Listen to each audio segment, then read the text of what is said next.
This is the warning. Yesterday, the President of the French Republic, Emmanuel Macron, came to the White House. I want you to look at this image. The President of the United States and the President of the French Republic. I'd like you to look at the flags, the stars and stripes, and the French tricolor. We are bound together, France and the United States, inexorably linked by our history. One of the men who helped breathe life into the American Republic, who helped give it a kiss of life, was named Gilbert Dumontier, better known in America as Lafayette, the Marquis de Lafayette. When Lafayette threw the smoke at Yorktown, Virginia, with George Washington in command, saw the white flag raise above British lines, he declared, humanity has its victory, liberty has its country. And he prophesied that the new world, this bastion of liberty, would save the old.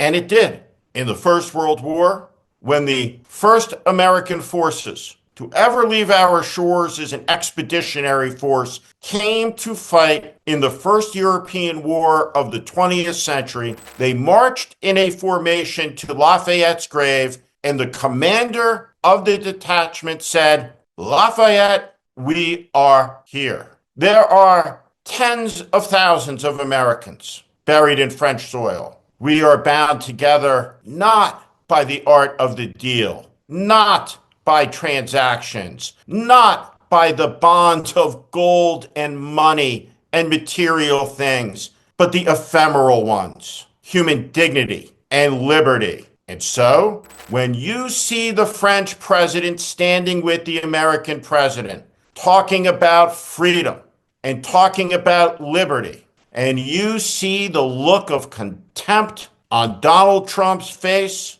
there is only one thing for any decent patriot to be thinking, and that is Viva la France. Emmanuel Macron, the first thing that you should notice in this news conference, and it's a big deal, the French president speaks French when he is at bilateral news conferences, particularly with an American president. But here he has dispensed with the protocol because Emmanuel Macron has important things to say to the American people, because we are being steered into the rock by a captain drunk with power and staffed by a ship of fools.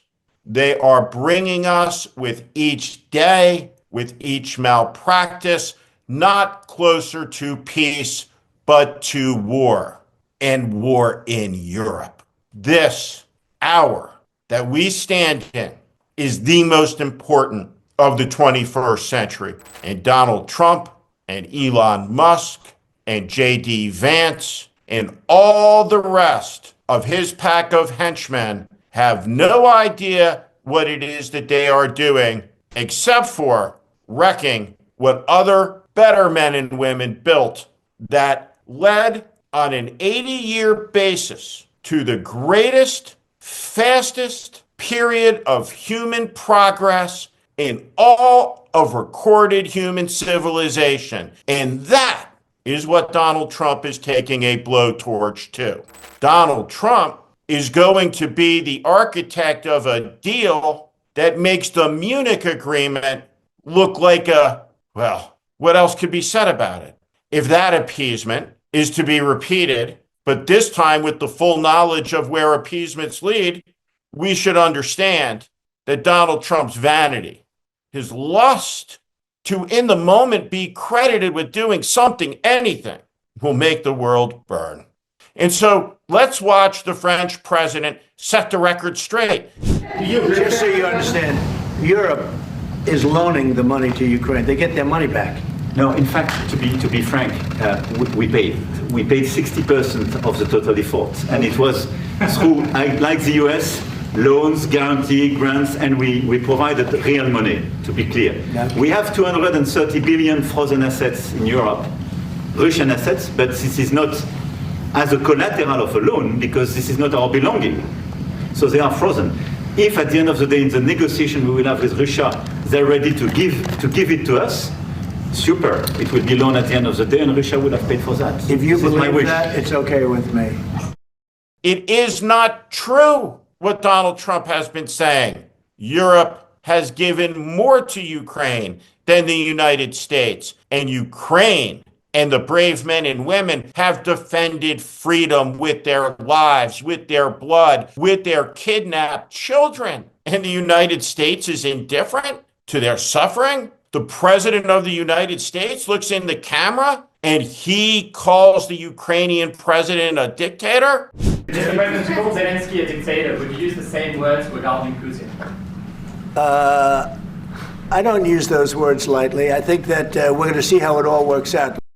When Vladimir Putin has filled mass graves with Ukrainian men and women and kidnapped tens of thousands of children, has sent a criminal army full of rapists into a European country, violating its sovereignty, violating its borders. And the position of the United States is that peace comes at the appeasement of the aggressor because Donald Trump says so, because he wants to make America great again by stabbing our allies in the back, betraying 80 years of collective security, by bending his knee to a Russian dictator because he has an affinity for power and strongmen. And when he looks in the mirror and he sees Vladimir Putin staring back, well, Trump's staring back. It's a jealous Trump, wishing it was Vladimir Putin staring back, because all that Trump cares about is power. All that Donald Trump cares about is money. And Donald Trump has made that clear. Let's dispense with the notion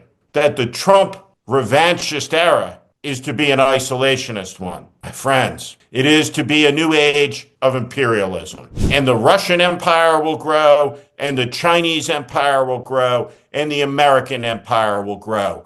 This is Donald Trump's sick vision, and it must be rejected by the American people who look to our European friends and our shared values and remain committed to these words, never again. What is happening in America must be stopped. What is happening in Ukraine with regard to Russian aggression must not be appeased. If there is to be peace, it must be a permanent peace, and it must be set with conditions that make clear that it is Ukraine who has won this war by surviving. And the Ukraine that survives, though smaller, will be far more powerful.